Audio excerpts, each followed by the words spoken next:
우리가 여러 인생의 문제로 간절함을 안고 살아갈 때가 종종 있습니다. 우리 인생의 간절함. 내가 가장 간절히 원하는 것이 무엇일까요? 자신에게 한번 물어보십시오. 내가 간절히 원하는 게 뭐지? 지금 내 삶 속에서 가장 뚫고 싶은 문제거리가 분명히 있을 것입니다. 건강이 먼저 떠오를 수가 있을 것입니다. 요즘 건강검진을 해보니까 몸 상태가 좋지 않고 앞으로 내가 죽을 수도 있다라는 그런 두려움이 앞설 수도 있습니다. 또한 부딪힘과 대립에 대해서 생각해 볼 수도 있을 것입니다. 친구랑 사이좋게 지내다가 어떤 문제로 인해서 다투게 되고 헤어지면서 너무 마음에 아픔이 일어날 수가 있고, 직장 상사나 동료와의 부딪힘으로 인해서 직장에 서는 그 자체가 너무 두렵고 힘겨울 수가 있습니다. 사람과 서로 대립되면 무엇을 해야 될지, 어떻게 해야 될지 참 난감한 것 같습니다. 가정의 불안은 어떨까요? 집에 들어오지 않는 자녀가 있을 수도 있고, 아파하는 가족, 그리고 경제적인 어려움. 이것으로 인해서 우리가 이런 문제들이 간절히 해결되기를 원하는 우리의 마음이 있을 수도 있습니다. 오늘 본문에 보면 중풍병자가 등장합니다. 그에게 있어서 간절한 바람은 그의 병이 치유되는 것일 것입니다. 그런데 너무 놀라운 것은 중풍병자를 네 사람이 메고 예수님께 향한다는 것입니다. 그들도 마찬가지로 그 중풍병자가 자신이 치유받기를 원하듯이 함께 메고 가는 사람들이 그가 진심으로 그 질병이 치유되기를 원했던 것입니다. 그런데 이들은 너무 놀라운 게 지붕을 뚫어서 구멍을 내어서 그 사람들이 예수님께 간다는 것입니다.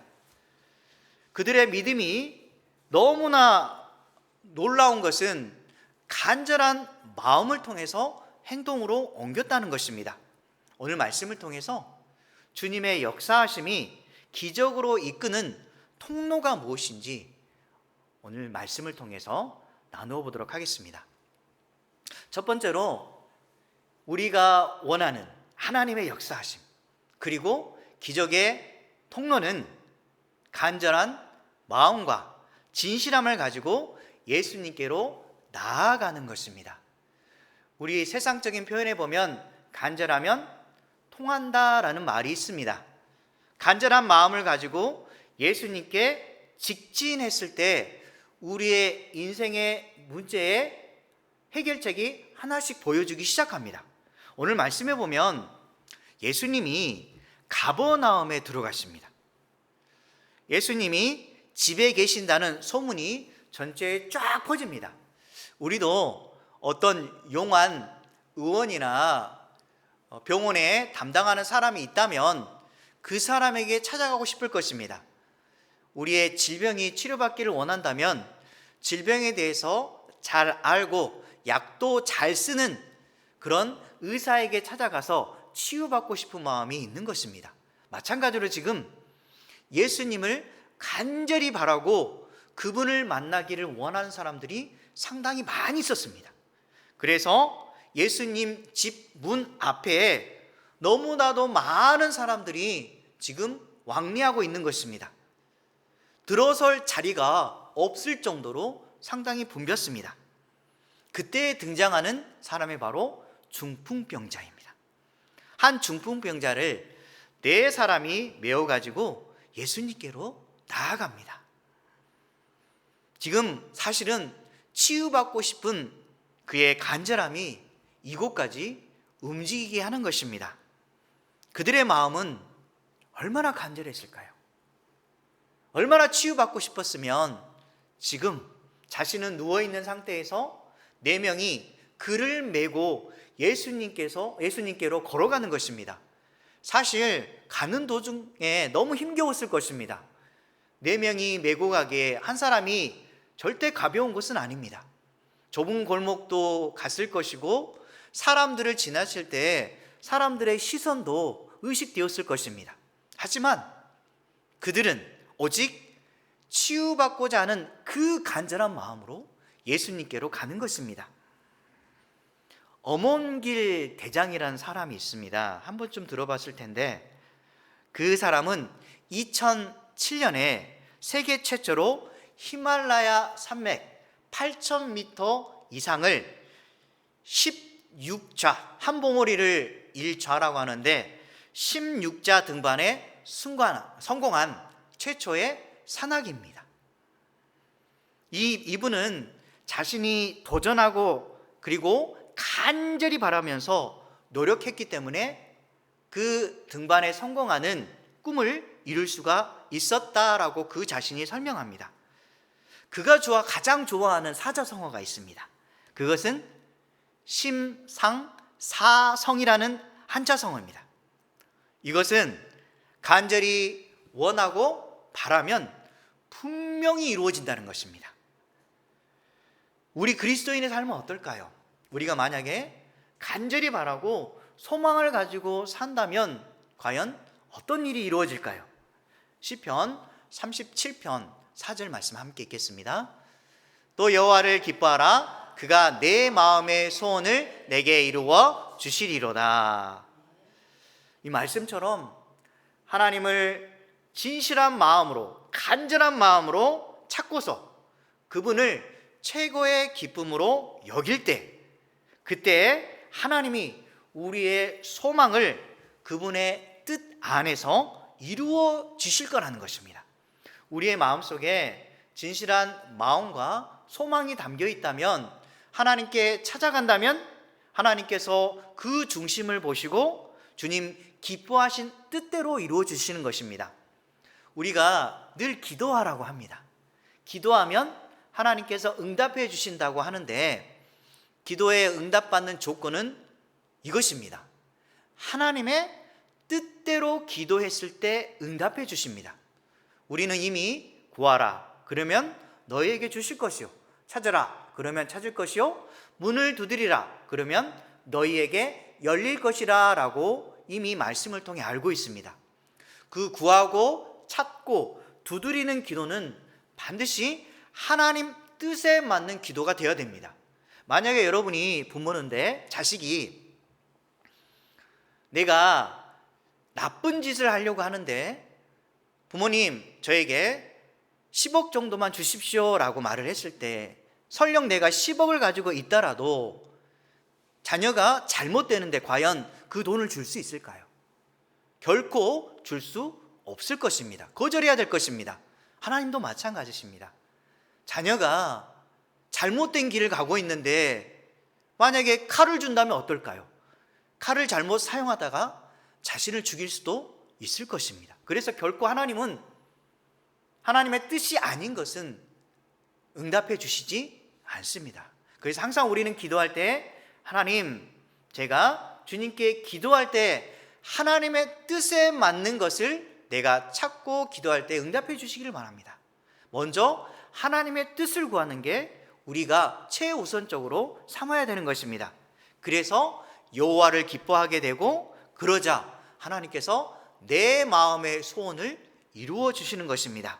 여러분도 마찬가지로 간절한 마음으로 하나님을 찾되 하나님의 뜻을 구하면서 최고의 기쁨을 하나님께 두시고 주님의 뜻 안에서 모든 소망이 이루어질 거라는 믿음의 확신을 가지고 사는 저와 여러분 되시기 바랍니다.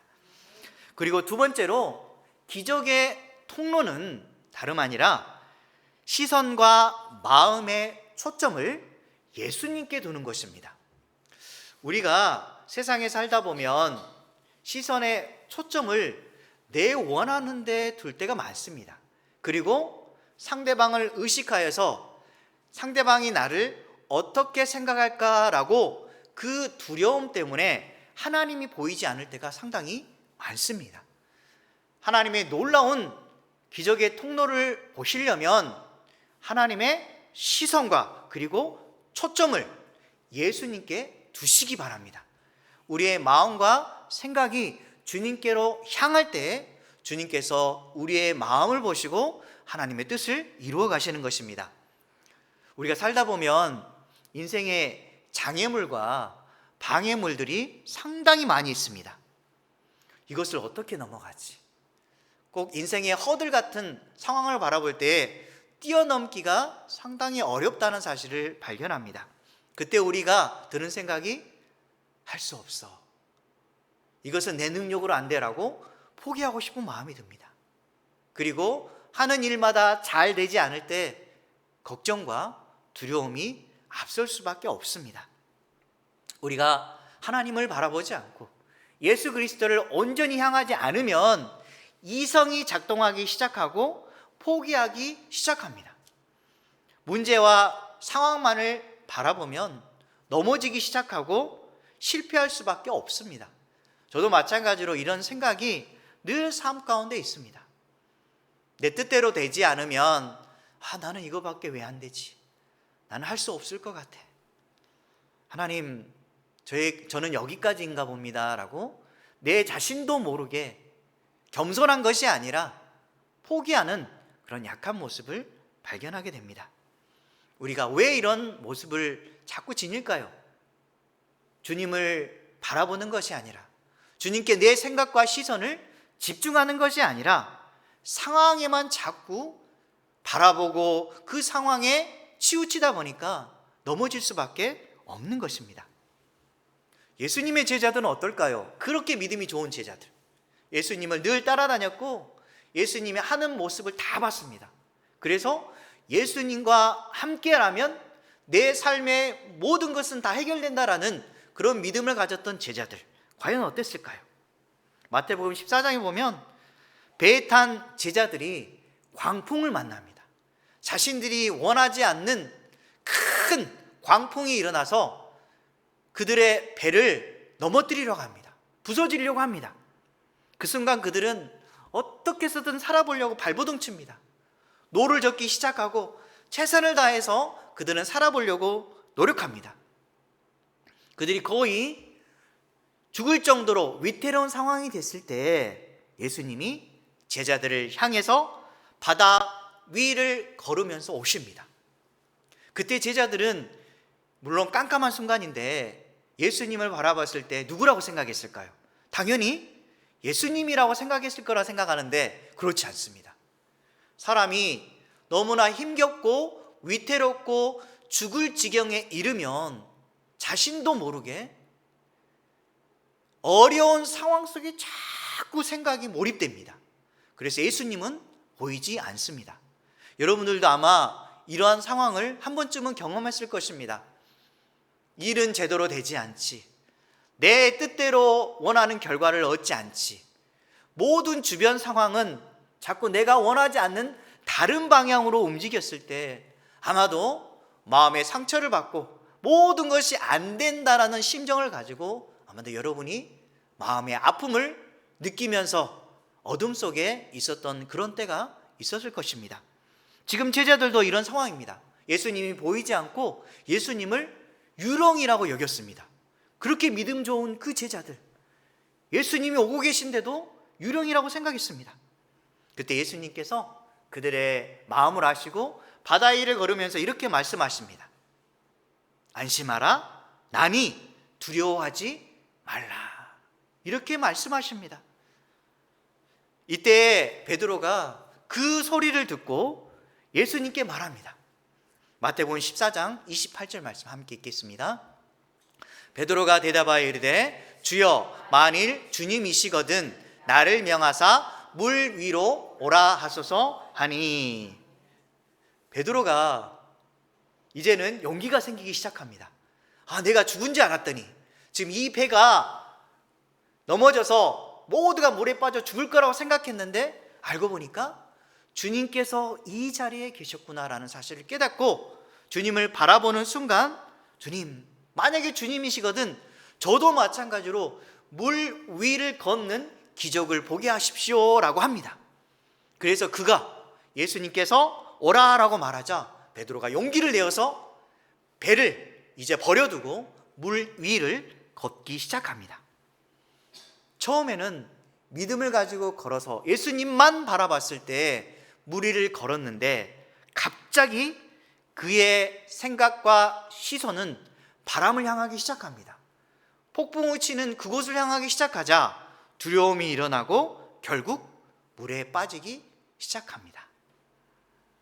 왜 물속에 빠졌습니까? 그것은 두려움과 의심 때문이었습니다.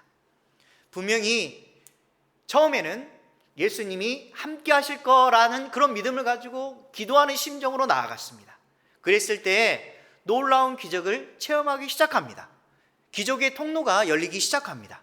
그러나 그가 예수님을 바라보지 않고 세상을 바라보는 순간 물에 빠지기 시작하는 것입니다. 그러자 예수님께서 말씀합니다. 베드로에게 어떤 말을 했을까요? 마태복음 14장 31절 말씀 함께 읽겠습니다. 예수께서 즉시 손을 내밀어 그를 붙잡으시며 이르시되 믿음이 작은 자여 왜 의심하였느냐 하시고. 이것이 우리의 삶과 같지 않습니까? 잘 될 때는 기분도 좋고 하나님께서 도와주신다라는 그런 마음을 가지고 하나님께 영광을 돌렸습니다. 그런데 일이 막히고 뜻대로 되지 않으면 자신도 모르게 주님을 잊어버립니다. 그리고 인간적인 방법과 생각을 통해서 모든 문제를 해결하기 시작합니다. 우리의 모습은 어떻습니까? 믿음이 작은 자가 아닙니까? 너무나 부끄럽습니다. 저도 마찬가지로 믿음이 작은 자입니다. 하나님 앞에 부끄럽고 큰 믿음을 가진 자라고 척하면서 살아가는 우리의 삶 어떻습니까? 주님께서 말씀합니다. 믿음이 작은 자야. 그런데 너무 놀라운 것은 믿음이 작아도 주님은 우리를 미워하시지 않으십니다. 내 욕심을 부리고 내 원함대로 내 생각대로 살아왔던 날들이 많았지만 그럼에도 불구하고 주님은 우리의 모습을 그대로 받아주시고 우리를 위해서 최선의 것들을 늘 주시려고 준비하고 계십니다. 여러분의 삶은 어떻습니까? 주님께서 늘 여러분을 챙겨주시고 앞으로의 삶을 인도해 주시려고 하는데 자꾸 내 원하는 걸음대로 가고 있습니까? 주님은 자꾸 이쪽을 바라보라는데 다른 반대편을 바라보면서 주님을 외면하고 살고 있진 않습니까? 주님은 베드로에게 물에 빠진 그 베드로에게 손을 내미십니다. 그러면서 손을 잡아주시고 일으켜 세워주십니다. 시선을 예수님께 둘 때에는 분명히 우리 인생의 믿음의 걸음을 걸어갈 수가 있습니다. 하지만 베드로처럼 파도라는 상황을 바라보는 그 순간 우리는 넘어지고 물에 빠질 수밖에 없습니다. 여러분 꼭 알아야 될 게 내가 폭풍 속을 걸어간다면 그때 주님도 함께 폭풍 속을 걸어가고 계십니다. 그 폭풍 속에 걸어가시는 주님을 꼭 보시기 바랍니다. 그 속에서 주님을 만나고 주님의 능력을 의심하지 말고 주님께서 이 상황을 반드시 해결해 주실 거라는 그 믿음을 가지고 주님과 함께 걸어가시기 바랍니다. 중풍병자를 메고 가는 네 사람의 믿음은 어땠을까요? 그들의 믿음. 지금 많은 사람들이 있어서 예수님의 집으로 들어갈 수가 없습니다. 그리고 문은 닫혀 있습니다. 그러면 여러분이라면 어떻게 하시겠습니까? 내가 지금 애써서 예수님께 갔는데 길은 막혀 있지, 문은 닫혀 있지, 어떻게 해결할 수 없는 상황이라고 여겨졌을 때 여러분은 어떻게 하시겠습니까? 아마도 포기할지도 모릅니다. 하지만 그들은 예수님께 나아갈 수 없는 그 상황에서 자신의 생각과 시선은 아직도 예수님께 집중되어 있었습니다. 베드로는 분명히 예수님을 바라보다가 풍랑이 일어나는 그 상황을 바라봤을 때 넘어졌지만 그들은 끝까지 시선과 자신의 생각을 예수님께 두고 있었습니다. 그랬을 때 그들은 지붕까지 올라간 것입니다. 포기하지 않고 지금까지 올라갔습니다. 그래서 우리가 알 수 있는 것은 우리가 오로지 예수님께 우리의 시선과 마음을 향할 때 기적의 통로가 열린다는 것입니다. 세 번째로 이 기적의 통로는 네 사람처럼 포기하지 않고 확고한 믿음을 가지고 행동으로 옮기는 것입니다. 우리는 생각과 마음은 있지만 때로는 행동으로 옮기지 못할 때가 많이 있습니다. 믿음을 가지고 기도까지를 합니다. 하지만 기도 다음에 주님께서 하실 것이라는 믿음을 가지고 행동까지 옮기지 못할 때가 상당히 많습니다. 이것까지 할 필요 있나라는 마음을 가지고 자신도 모르게 주님께 맡긴다고 하면서 잊어버립니다. 우리가 만약에 기도했다면, 주님께 온전히 맡겼다면 여러분이 마음의 감동을 받고 움직이시기 바랍니다. 하나님의 역사하심은 주님의 일하심도 있지만 우리가 직접 발을 밟고 땅을 밟으면서 한 걸음 한 걸음 움직일 때 주님께서 역사하시는 겁니다. 이들도 마찬가지로 그들은 여기서 포기하지 않고 지붕 위에 올라간 다음에 지붕을 뜯어 구멍을 내고서 중풍병자를 자리에 눕힌 채로 달아내립니다. 여러분들 이런 생각할 수 있을까요? 아마도 이것은 불가능한 일이라 생각될 것입니다. 얼마나 과감한 행동입니까? 지금 이 시대에 이런 일을 한다면 제정신이 아닌 사람이라고 여길 것입니다. 그리고 한 번쯤 다른 생각도 해볼 것입니다. 지붕을 뜯을 때 만약에 내가 이 지붕을 뜯으면 이 비용을 어떻게 감당하지? 보상을 해줘야 되는데, 그리고 구멍까지 뚫고, 그리고 내렸을 때 과연 예수님이라는 그분이 이 사람을 받아줄까? 많은 병자들도 있고 지금 간절한 사람들이 많이 있는데 이 한 사람을 소중하게 여기고 이 사람을 치료해 줄까라는 의심이 생길 수도 있을 텐데, 그들은 오로지 예수님께 시선과 마음을 향했을 뿐만 아니라 주님께서 반드시 치유할 거라는 믿음이 있었습니다. 이 믿음이라고 하는 것은 지금 그들처럼 생각의 전환도 필요합니다. 이제 끝났으니까 여기까지 할 거야라가 하는 게 아니라 지붕을 뚫고 구멍을 내면서, 그리고 하나님께서 하실 거라는 그 믿음을 가지고 그 환자를 내려놓았을 때, 행동으로 옮겼을 때 기적의 역사가 임하는 것입니다. 여러분은 어떻게 하고 계십니까?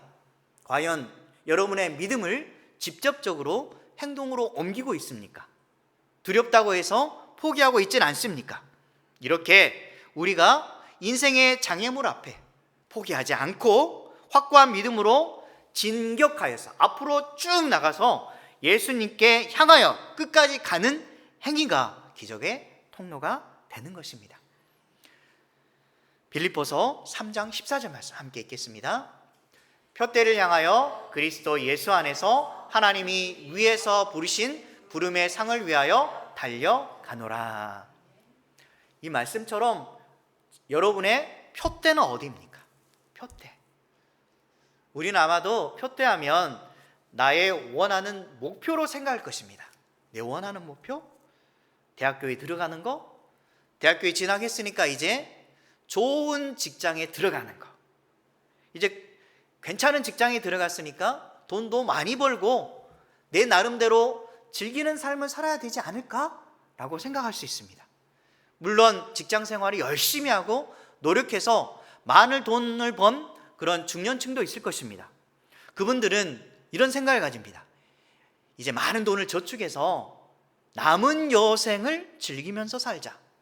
여행도 하고 먹고 싶은 거 많이 먹고 또한 사고 싶은 거 사서 남은 여생 행복하고 즐기며 살자라는 게 여러분의 인생의 초점이 될 수가 있습니다. 하지만 주님이 원하시는 표대는 다른 것입니다. 그리스도 예수 안에서 주님이 부르신 부름의 상을 향하여 달려가는 것, 이게 바로 우리 인생의 표도가 되어야 됩니다. 하나님께서 나를 지금까지 인도해 주신 이유가 뭐지? 내가 왜 이 대학교에 들어가게 하셨을까? 그리고 왜 이 직장에 들어가서 내가 이런 일을 할 수 있도록 하나님께서 허락하셨을까? 라고 한번 생각해 보시기 바랍니다. 여러분의 각자에 있는 그곳은 여러분의 하나님이 함께하는 자리입니다. 그래서 어디를 가든지 간에 주님께서 함께 하시기 때문에 그 자리에서 내가 주님을 위해서 할 수 있는 것이 무엇인가 생각해 보고 주님의 영광을 돌리는 하나님의 사람이 되시기 바랍니다. 작은 일부터 시작해서 다른 사람을 때로는 섬기기도 하고 다른 사람에게 가장 좋은 것들을 나눠주기도 하고 우리에게 있어서 가장 소중한 것, 복음을 전해서 한 사람을 교제하면서 그 사람을 주님의 품으로 인도하는 주님의 사람이 되시기 바랍니다. 그리고 하나님께 자신이 원하는 것을 구했을 때 주의 나라와 주의 의를 구하는 사람에게 주님이 그 뜻대로 원하는 것을 채워주시리라 믿습니다. 우리가 가장 먼저 구할 게 무엇입니까? 주님의 나라와 주님의 의입니다. 그리하면 하나님께서 나머지 것들, 우리의 원하는 것들, 만약에 아프면 질병의 치유함도 허락해 주실 것이고 물질적인 어려움이 있다면 물질적인 어려움도 하나님께서 해결해 주시리라 믿습니다. 이것은 하나님이 우선순위고 그 다음에 내 삶에 필요한 것들이 채워지는 것입니다. 마가복음 2장 11절 말씀처럼 예수님께서 이러한 중심을 보시고 중풍병자에게 마지막으로 말씀하십니다. 마가복음 2장 11절 말씀으로 넘어가겠습니다. 내가 내게 이르노니 일어나 내 상을 가지고 집으로 가라 하시니. 여러분들이 상처를 받았습니까? 지금 마음의 아픔으로 누워있는 상태입니까? 거의 암세포가 퍼지듯이 내 마음에 아픔과 희망이 없는 상황 속에 있습니까? 여러분들 주님을 바라보십시오. 주님께서 이런 말씀 하실 것입니다. 내 상을 가지고 일어나 집으로 가라. 네가 어렵고 힘드냐? 내가 내게 명한다. 두려워하지 말고 일어나거라. 내가 내 손을 펼치노니 내 손을 잡고 나와 함께 가자라고 주님께서 말씀하십니다. 두려워하지 마시고 주님의 손을 꼭 잡고 가시기 바랍니다. 그리고 여러분의 문제, 어려운 것들, 막힌 지붕 이것이 있다면 반드시 뚫어내시고 그리고 두려워하는 마음을 하나님께 내던지십시오. 그리고 여러분의 그 어려운 점들을 하나님 앞에 낱낱이 아랜다면 주님께서 여러분과 함께 해주시고 여러분의 삶을 반드시 책임져 주시리라 믿습니다. 말씀을 정리하겠습니다. 하나님은 용기와 확신을 가지고 믿음으로 나아가는 사람을 찾고 계십니다. 저뿐만 아니라 여러분을 늘 찾아가고 계십니다. 그러면 여러분은 어떻게 해야 될까요? 항상 여러분은 예수님께서 문을 두드릴 때 마음의 문을 여시고 예수님이 들어오도록 초청하시기 바랍니다. 간절한 마음을 가지고 주님을 바라보면, 주님을 향해 움직이면 주님께서 여러분의 인생을 바꿔주실 것입니다. 그리고 해결할 수 없는 문제에 사로잡힌 저와 다른 누군가를 분명히 살려주실 것입니다. 간절한 마음과 진실함을 가지고 예수님께 나아가는 것, 시선과 마음의 초점을 예수님께 향하는 것, 그리고 포기하지 않고 확고한 믿음을 가지고 행동으로 옮기는 것, 이것들이 주님의 역사하심과 기적의 통로가 반드시 되리라 믿습니다. 주님께서 말씀하십니다. 우리에게 말씀하십니다. 마지막 말씀처럼 일어나 내 상을 가지고 걸어라 라고 말씀하실 때 네 주님, 저는 반드시 걸어가도록 하겠습니다. 두려운 이 상황을 이제 내가 믿음으로 극복하도록 하겠습니다 라고 고백하시기 바랍니다. 그리고 여러분의 자녀와 가족에게, 부모님에게, 함께 일하는 동료나 리더에게 막힌 모든 자리에 지붕이 열리고 주님의 손길을 통해서 회복의 역사가 함께하는 저와 여러분 되시기 바랍니다.